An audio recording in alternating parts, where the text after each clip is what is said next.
Hey, what's up? This is Chosen, and this video is a big one. Now, this is a team and a topic that you're probably going to see almost every content creator cover because it's that big of a deal.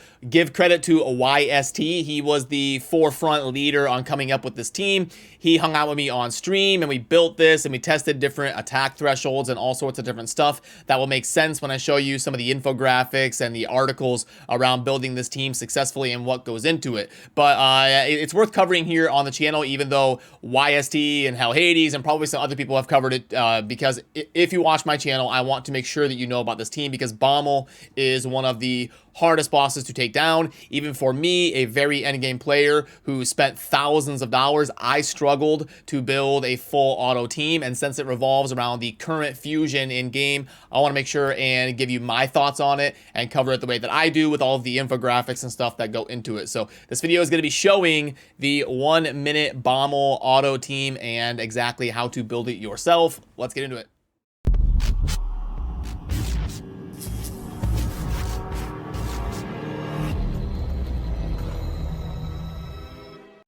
Alrighty, now right out the gate, I want to let you know that down below, I will link you to this post that YST put a lot of work in on making happen, where we've got some of the different thresholds and things going on, so you can pull some of this stuff up whenever you want to take a look at it. That'll be linked down below for you. So the general overview of the team is we are going to be unlocking the potential power of Nishok, who is the current fusion champion, getting a bunch of bombs placed via his A1 ability that is going to have a pretty reliable chance to place bomb debuffs. And then we unlock more and more times that we can use that A1 default ability by bringing champions like you see right up here with Longbeard and Kreela that have an ally attack mechanic, bringing Nishok forward to place a bunch of bombs. And then if we have high enough attack on Nishok and we have something like a weaken on the boss, which that's what makes Arbiter so good, is she also brings a weaken, then boom, we can blast the boss down.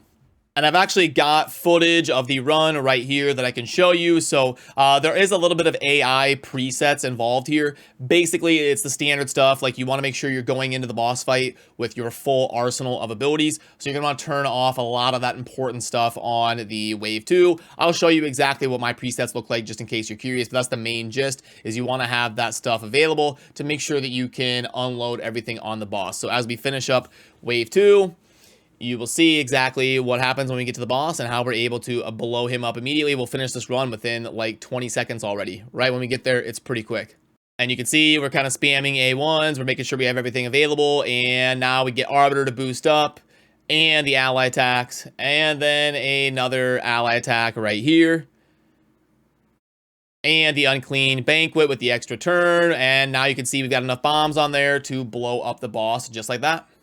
And like I said, for the presets, you'll notice that Wave 1, we're not using Unclean. We want to make sure that it comes up even if we blast through, because Unclean is that ability where we're going to place a bunch of the bombs. So you want to make sure you have that available because it grants an extra turn, and we can then, use that A1 as well. So round 2, we're obviously going to lock out all of these important abilities that we don't want to happen. And then round 3 is where we want to make sure Arbiter is placing the attack and then filling the turn meter. And then we want our ally attacks to be prioritized. And then for Nishok, we are not going to have him use the A2 because we want him to open with placing those bombs and granting an extra turn and then placing more bombs with the A1.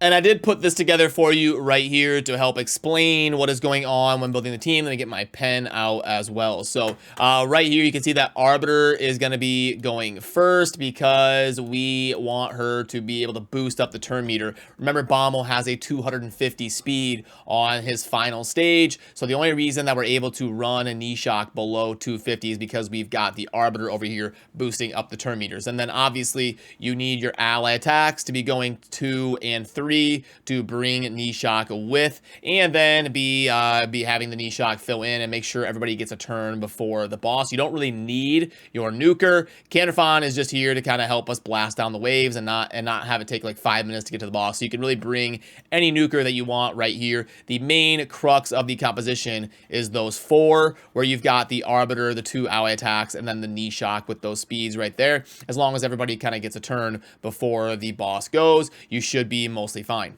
And what you can do to be even more reliable is you can actually, over here, you can bring a third ally attack if you're lucky enough on your account. Let's say you've got like Longbeard, Kreela, and Falrakin, or something of that sort. You can bring 3 ally attack champions, and then you will have even less of a chance of failing, because there is a little bit of RNG involved in the run. Whether, you know, especially someone like Kreela, it's not guaranteed that you're going to bring the whole team. So sometimes you'll miss bringing Nishok to place that A1, or sometimes you just get horrible luck on Nishok. It's not a 100% chance. It's like a 65% chance that he places a bomb with his default ability. So if you get horrible RNG, you don't place enough bombs on the boss, it doesn't blow up, and then everything kind of snowballs out of control and you end up losing. This team is designed to blast down the boss fast. It's not designed to win a slow attrition battle over the course of like 5 minutes or something.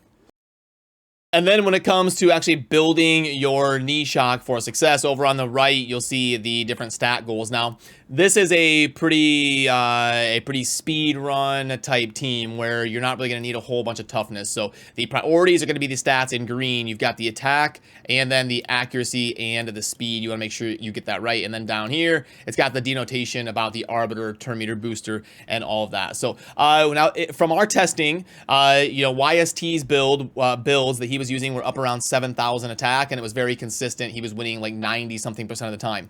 I wanted to test it with what is the lowest we could make his attack to have it work with only 2 ally attack champions, because not everybody's going to have 3 ally attack champions at their disposal. And what we were finding was you want to at least get to around 6k attack. I did a bad job there. You want to at least get to around 6k attack, is about as low as you want to go if you want it to be reliable with only 2 ally attack champions at all. And even with me kind of building it around that 6k, I was still at about a 50-60% win rate. But remember, Doom Tower boss fights, they don't take energy or anything, so it's okay. If it's a 50% win rate, it doesn't matter, especially when it's a run this fast. When it's a 1-minute run, so what? It's free resources. It's one of the hardest bosses in the game. You're able to do it in a minute, 50% clip. It's free anyway, perfectly fine with that, and it will make the team, it will make no impact on how good the team is. And then also down here under accuracy, Bommal is going to have, I believe it's about 350 resistance. So you do want to get up around 400, 375, 380, something like that for your accuracy to be consistent on landing those bombs. Then over here is the masteries, important to touch on as well. Now you do, you don't have to take the crit rate.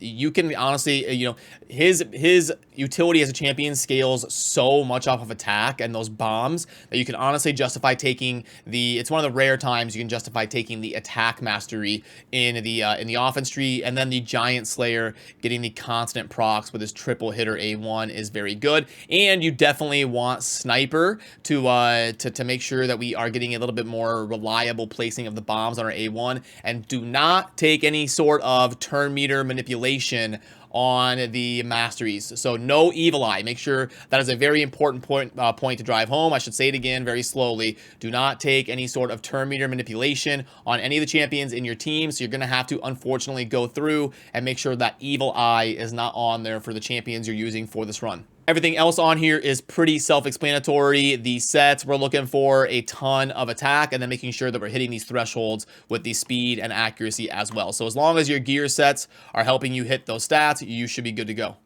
And also, I know that a lot of you like to see what the masteries actually look like in game, because sometimes, you know, YouTube viewers are scrolling through the video and they want to see when the masteries pop up so they can pause and take a look at them. So I like to pull it up and talk for a little bit right here, so that'll pop up if you're scrolling through. But yeah, Giant Slayer, great choice. Oppressor can be good for general utility builds, but for this one, we probably want Giant Slayer. And again, make sure to take that Sniper. You can justify taking the Blade Disciple to get the extra attack, especially if you're just barely struggling to get pretty close to that 6k, and make sure that you do not take this evil eye over on the right side. Then if you want to see the actual stats that I had on my Nishok that I was using on the test server to test this build, you can see that I got just over that 6,000 attack. We were trying to see if 6,000 attack would work. The 229 speed is going to be fine with my Arbiter boosting me up. Again, if I did not have the Arbiter, I would need to adjust that and get it over 250. And then remember the crit rate, the crit damage doesn't really matter because we're scaling with attack and bombs. And then about the 390 accuracy to make sure that I'm hitting that threshold. You really don't need much over about like 380, 385. 95, you should be good to go around there. You don't have to get to like 500 accuracy or anything. It'll be massively diminishing returns. The main key is that attack and that speed and that accuracy, and then you should be good to go. So now let me do a live run and we'll see if we can get one that fails, and I can maybe kind of describe what happened. So right here, we're mostly fine on wave 1. We just want to burst stuff down. And then wave 2 is the one where you really got to be careful and make sure that you're going into the boss fight, like we said, with all that stuff on, with all that stuff ready to go. Have the full arsenal of your abilities ready to prioritize everything. But I'll kind of slowly walk you through what'll happen when you fail going into the boss fight. Okay, I skipped ahead a little bit so that we can wrap it up and get there as soon as possible. Here we go. A couple A1 should be good to go there from the Arbiter. Okay, so right here.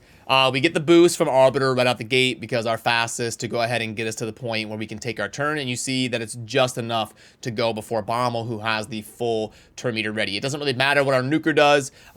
You can actually build your nuker a little bit slower, like 210 or whatever, so that he doesn't get a turn before Bommal. It's just less animations. It can speed up the run maybe a couple seconds or whatever. But anyway, it doesn't really matter what our nuker does.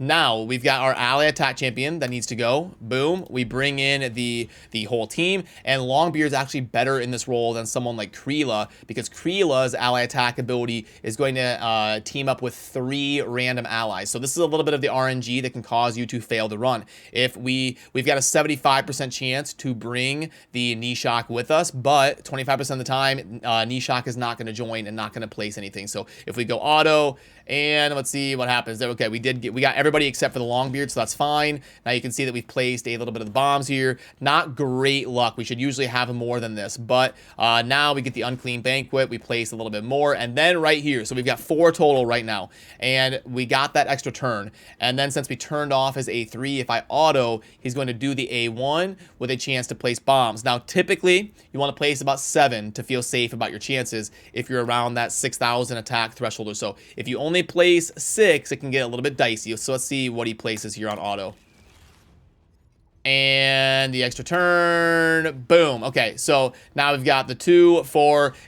I couldn't count it right away, but it was enough to make it happen. So we were able to get enough bombs on there by placing it with the unclean and then granting the extra turn, doing the A1 and all of that. So just take note that if some of that stuff doesn't go your way, like the Kreela doesn't bring him, or you just get horrible RNG on the A1 placing bombs, you can fail sometimes. It's okay. It's just silver Doom Tower keys. You'll be fine. Run it a few more times and you'll get it, as long as you're at the build threshold and have everything kind of set up how we've shown in the video.